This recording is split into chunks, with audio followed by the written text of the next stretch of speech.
Welcome back to our three-part series on Canuary, where we can something in each day of January. As we're here, I'm going to drag you back to our home where we have 75-year-old pecan trees, so we always have an abundance of pecans.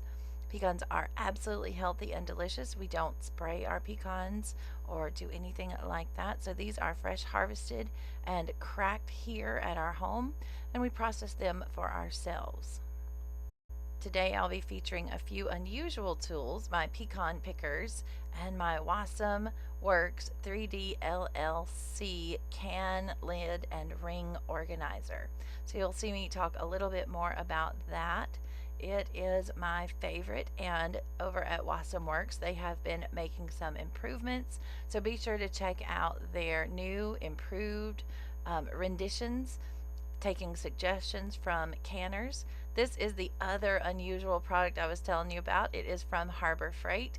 It's some sort of mechanical tool used in the engine, but I love these for picking and cleaning pecans. I'm always losing the little tools I need to clean pecans, and this is amazing. And Wasm Works also holds those tools in place. If you've ever cleaned a pecan, you know how important it is to get all of the pith or the really bitter sections out of it to have a really good product. I've done this with my eyes closed. At this point, we have so many pecans every year, and it's second nature, but be sure to get the pecans really clean. These little tools help. They're strong. They're not going to break like some other pecan tools I have seen in the past. So I have cleaned all of my pecans, and we do this while we're watching TV or sitting around together. It's a really fun thing to keep your hands busy, and I really enjoy doing small projects like this. Today's project is not only a preservation method, but it's also fixing a problem. We have a problem. We are unable to find nuts in syrup like they have on ice cream topping, wet nuts or whatever you want to call it. The major manufacturers have pretty much done away with producing these, and my mother cannot have the walnuts that you typically find. So pecans in syrup is a great solution for us. For a simple syrup, your ratio is 50-50. 50% water to 50% sugar. You could also use a prepared maple syrup. I was gifted a beautiful can of maple syrup from a visiting umpire to the Senior League Baseball World Series, and I have not had the heart to open that maple syrup yet. But that is another solution. If you have access to maple syrup or some other type of syrup, that would be a delicious addition to your pecans in syrup. Our syrup comes to a boil. I am going to add just a scant amount, maybe a quarter of a teaspoon of salt to my jars. We all know how salt balances sugar in recipes and desserts. I have a really handy measuring, pouring, sifting type tool that I use in the kitchen. It has larger holes on the top, and the smaller pieces fall into the bowl below. So I'm going to use this to help me sort out the largest pecans, or the halves. These I'll use in desserts or on top of things. If I have a dessert and I want to add just a really pretty candied pecan to the top of it, I can take these out of the syrup and candy them very quickly in the pan by just toasting them off and letting the sugars crystallize. Continuing to fill my jars. I'm waiting for that syrup to boil. I like the small jars for a smaller serving, just a few people for ice cream, and then I use the larger jars, the larger jelly jars. If we have someone come over, if we have company, these will also store in the refrigerator once you open them.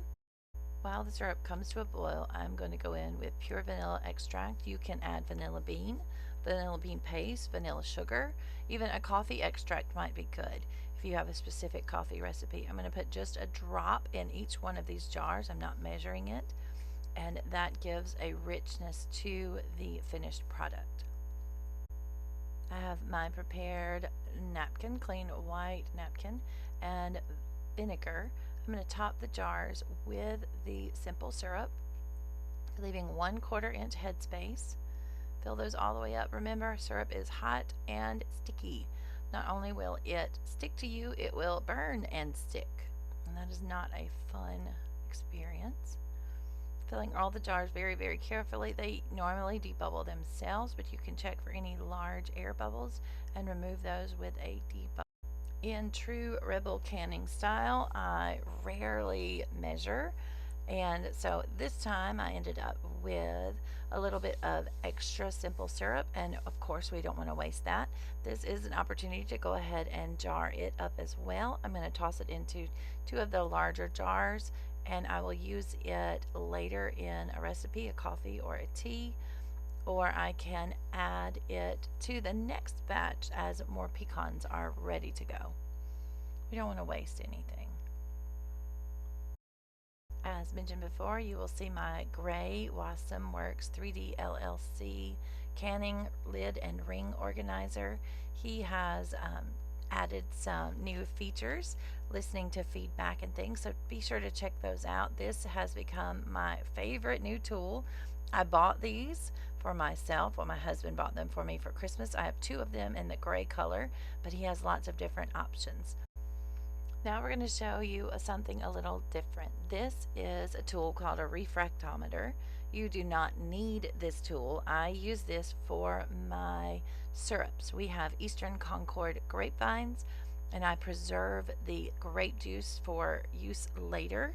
And I know that a 50% ratio of sugars on the Brix scale is shelf stable.